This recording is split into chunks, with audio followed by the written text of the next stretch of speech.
कारण मुख्यमंत्री देवेंद्र फडणवीस यांचा बनावट व्हिडिओ हा व्हायरल करणाऱ्या 12 खरतर सोशल मीडिया अकाउंट्सवर कारवाई करण्यात आली आहे। खातेधारकांविरुद्ध महाराष्ट्र सायबर विभागानं गुन्हा नोंदवलाय। फडणवीस यांच्या भाषणातील काही नेमके संवाद बाजूला काढून त्याच आधारे हा खोटा व्हिडिओ तयार करण्यात आला असल्याचं सायबर पोलिसांचं म्हणणं आहे। पोलिसांनी दिलेल्या माहितीनुसार बनावट व्हिडिओमुळे फडणवीस यांच्याबद्दल समाजामध्ये गैरसमज निर्माण होऊ शकतोय, तसेच समाजातील एका गटाच्या भावना या दुखावू शकतायत आणि कायदा तसेच सुव्यवस्थेचा प्रश्न निर्माण होण्याची शक्यता असल्यानं अशा प्रकारची कारवाई केली आहे। खरं तर अशी एक तक्रार देखील भाजपनं सायबर सेलकडे केली होती आणि त्याचनुसार ही कारवाई करण्यात आली आहे।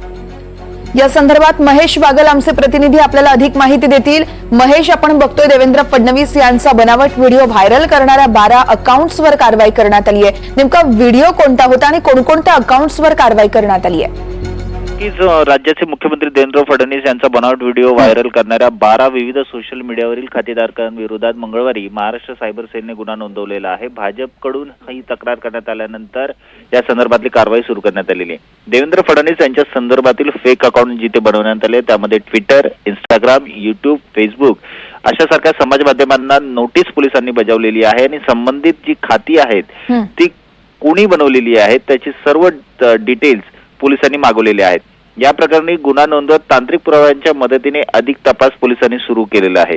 एकंदरीत पाहता फडणवीस यांच्या भाषणातील नेमके संवाद बाजूला काढून त्या आधारे खोटा व्हिडिओ तयार करण्यात आला होता आणि तो समाज माध्यमांवरील विविध प्लॅटफॉर्मवर टाकण्यात आलेला होता आणि त्यामुळे एकंदरीत राज्यामध्ये कायदा सुव्यवस्था बिघडावी असा प्रयत्न केला गेल्याचा आरोप भाजपकडून करण्यात आलेला आहे।